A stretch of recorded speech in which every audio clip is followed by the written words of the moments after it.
Como saber o que Deus quer nos falar? Evangelho de Lucas. Comentário de Mari Persona. Você já se deu conta do quanto está perdendo por não ler a Bíblia toda?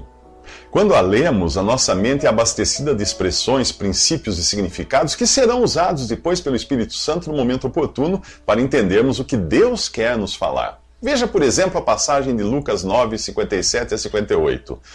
Uma leitura rápida nos faria passar também rapidamente pelas raposas e aves mencionadas aqui. Mas se a nossa mente tiver sido abastecida de outras passagens que falam desses animais, o nosso entendimento será ampliado. No capítulo 15 do livro de Juízes, Sansão usou 300 raposas com suas caudas transformadas em tochas para destruir os campos de trigo, as vinhas e os olivais dos filisteus. Em Cantares 2,15 diz que as raposas fazem mal às vinhas, porque as nossas vinhas estão em flor. Se as raposas têm esse caráter destrutivo, as aves também nem sempre aparecem como coisas positivas.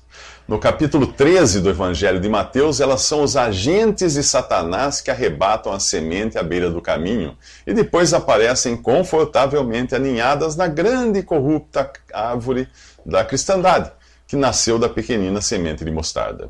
Voltando ao Evangelho de Lucas, lemos que, quando andavam pelo caminho, um homem lhe disse a Jesus: "Eu te seguirei por onde quer que fores." Jesus respondeu: "As raposas têm suas tocas e as aves do céu têm seus ninhos, mas o Filho do Homem não tem onde repousar a cabeça." Sempre que você lê um diálogo, preste atenção na resposta que Jesus dá, pois ela revela o coração de quem fala com ele. O homem parece ter a melhor das intenções, mas na verdade ele nem sequer foi chamado para seguir a Jesus. A sua decisão nasceu da vontade própria. Suas intenções são comparadas às das raposas e aves, ou seja, covis e ninhos. A lição é clara: ninguém pode seguir a Jesus de vontade própria e sem ter sido chamado. E se fizer isso visando um ganho material e estabilidade nesta vida, o seu ministério acabará mais arruinando do que edificando. Aves aninhadas nos falam de conforto e acomodação, e raposas são destrutivas. O capítulo 13 de Ezequiel compara os falsos profetas de Israel a raposas nos desertos. Suas visões são falsas e suas adivinhações mentira. Dizem palavra do Senhor, quando o Senhor não os enviou. Contudo, esperam que as suas palavras se cumpram. Qualquer semelhança com a atual volúpia por conforto e bens materiais prometidos pelos falsos profetas da cristandade não é coincidência. Quem decide seguir a Cristo de olho no ganho financeiro e no conforto que isso trará, forjando visões e mentindo em suas adivinhações, são raposas nos desertos. Um dia terão de dar contas a Deus do mal e desonra que trouxeram ao testemunho cristão. Nos próximos 3 minutos, alguém está mais ocupado com a morte do que com a vida. Ao contrário daquele primeiro homem que decidiu de si mesmo seguir o Senhor, mas aparentemente de olho no conforto de um ninho de ave ou covil de raposa, agora o Senhor chama esse: "Siga-me." Mas o homem respondeu: "Senhor, deixa-me ir primeiro sepultar meu pai." Jesus lhe disse: "Deixe que os mortos sepultem os seus próprios mortos. Você, porém, vai e proclame o reino de Deus." Mais uma vez, o assunto aqui é o serviço para Deus e não a salvação da alma. Ao querer primeiro sepultar seu pai, ele revela um coração dividido. Além de priorizar a morte, seus laços familiares o impedem de seguir prontamente a Jesus. O Senhor não teria respondido da mesma forma se o homem precisasse sustentar a esposa ou cuidar de um filho enfermo. Alguém que esteja empenhado na obra de Deus e com isso acabe negligenciando os seus, está errando. Pois se alguém não cuida de seus parentes, especialmente dos de sua própria família, negou a fé e é pior que um descrente. Isso fala em 1 Timóteo 5,8. Por isso, se você receber um chamado específico para a obra de Deus, precisará saber escolher suas prioridades. E aqui cabe uma palavra àqueles que buscam por uma companhia nesta vida. O apóstolo Paulo, inspirado pelo Espírito Santo, escreveu: "Gostaria de vê-los livres de preocupações." O homem que não é casado preocupa-se com as coisas do Senhor, em como agradar ao Senhor. Mas o homem casado preocupa-se com as coisas deste mundo, em como agradar sua mulher, e está dividido. Tanto a mulher não casada como a virgem preocupam-se com as coisas do Senhor. para serem santas no corpo e no espírito. Mas a casada preocupa-se com as coisas desse mundo, em como agradar seu marido.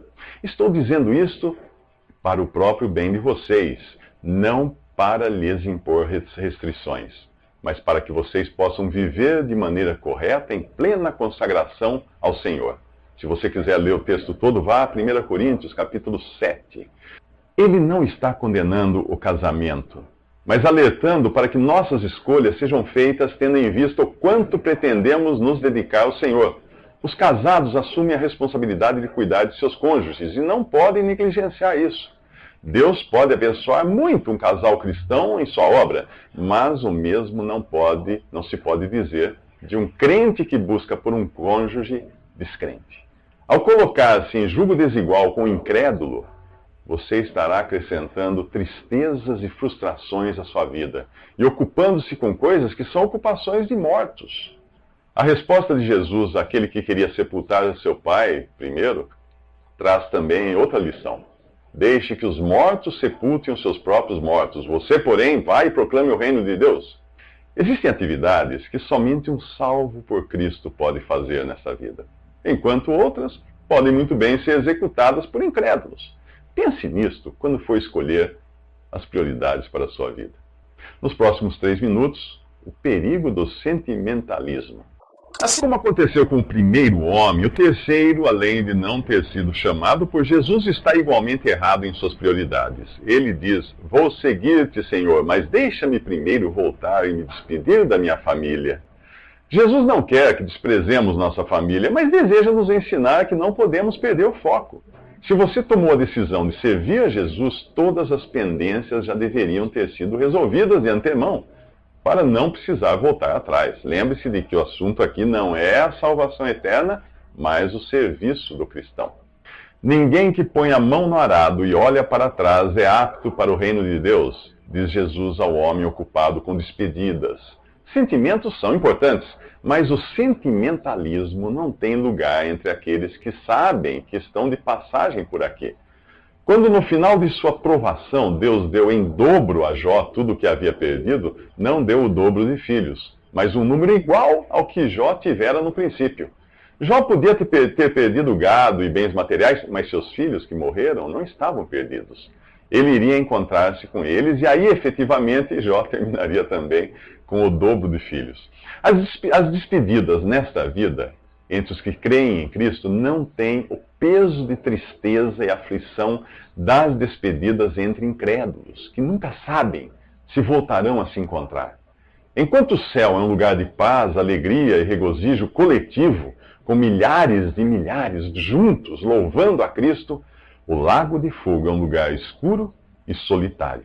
Esqueça a ideia de uma grande caverna iluminada pelas chamas e chefiada por Satanás, com milhões de pessoas interagindo ali entre si. Não. Satanás será apenas mais um dos condenados. Se você ainda não creu em Cristo, ficará ali só. Não enxergará ninguém, não falará com ninguém, não reconhecerá ninguém. Você e só você, com a sua consciência e a escuridão eterna. Será este o seu destino? Voltando agora aos 3 homens que, de um modo ou de outro, tiveram a possibilidade de seguir e servir a Jesus, 3 coisas os impediam: o desejo de conforto material, a ocupação com tarefas que os espiritualmente mortos poderiam executar e o sentimentalismo para com familiares e amigos. O serviço dedicado a Deus deve ter foco, e a figura do arado é bastante clara. Se você já arou a terra usando um arado puxado por animal de tração, sabe que é impossível manter-se na linha se não tiver foco. Basta uma pequena olhada para trás para você sair da trilha e desviar o sulco. Apesar dos 3 homens terem sido reprovados, pelo menos 70 são escolhidos e enviados para levar as boas novas do reino nos próximos 3 minutos. O capítulo 10 do Evangelho de Lucas começa com o Senhor escolhendo e enviando 70 discípulos de 2 em 2 a todas as cidades e lugares para onde ele estava prestes a ir. Ele lhes disse: a colheita é grande, mas os trabalhadores são poucos, portanto peçam ao Senhor da colheita que mande trabalhadores para a sua colheita. Em Mateus 10, nós vimos algo semelhante com os 12 discípulos, e vale lembrar que as duas missões estavam relacionadas ao Evangelho do Reino e não ao Evangelho da Graça. É importante saber fazer a distinção. O Evangelho do Reino era o que João Batista, os discípulos e o próprio Jesus pregavam, e tinha a ver com a chegada do Messias. Para Israel, Jesus é o Rei. O Evangelho da Graça é o que os discípulos passaram a pregar após o advento da igreja. Para a igreja, Jesus é o noivo, e também sua cabeça, não seu rei. Ele tampouco é rei para o cristão individualmente. Para este, Jesus é Senhor. Já reparou que do livro de Atos em diante, nenhum cristão chama Jesus de rei, exceto em seu caráter universal e em conexão com Israel? O Evangelho do Reino dizia: arrependam-se, pois o reino dos céus está próximo, preparando assim um povo terreno para participar na terra também do reino do rei, vindo dos céus. O Evangelho da Graça anuncia: creia no Senhor Jesus e será salvo, preparando um povo celestial, a igreja, para deixar a terra e ir ao encontro de seu noivo no céu. O Evangelho do Reino falava de um reino a ser estabelecido na terra, com Israel e as nações sujeitas ao rei Jesus, que já estava ali entre eles. Os judeus esperavam o Messias? Ele estava bem ali. Queriam um rei? Esse rei era Jesus. Buscavam uma era de prosperidade e saúde? Jesus multiplicava pães e curava enfermos para provar as suas credenciais. O ungido de Deus havia chegado para reinar. Para entender a Bíblia na sua totalidade, imagine a linha do tempo como uma gravata. Só duas partes ficam visíveis, uma grande e outra pequena. A grande representa a história da humanidade até Jesus, e a pequena, os 7 anos de tribulação e os 1000 anos de reinado de Cristo. Era assim que os profetas do Antigo Testamento enxergavam. Eles não viam a parte escondida sob o colarinho, que é o atual período da igreja, que teve início após a morte e ressurreição de Jesus. Pense no nó da gravata como a parada e o reinício do relógio profético. Este só voltará a bater após a igreja ser tirada da terra no arrebatamento, dando início então aos 7 anos de tribulação e ao reino de 1000 anos de Cristo na terra. A parte menor da gravata no nosso exemplo. Portanto, nos evangelhos, Jesus não está tratando com a igreja, mas com Israel. Agora você nunca mais irá se esquecer de como dividir ou manejar bem a palavra da verdade. Basta olhar para alguém de gravata. As religiões, porém, oferecem uma verdadeira salada mista de ingredientes do Antigo e do Novo Testamento, por não entenderem a distinção clara entre o Evangelho do Reino e o Evangelho da Graça, entre Israel e igreja. Nos próximos 6 minutos, uma campanha pelo rei.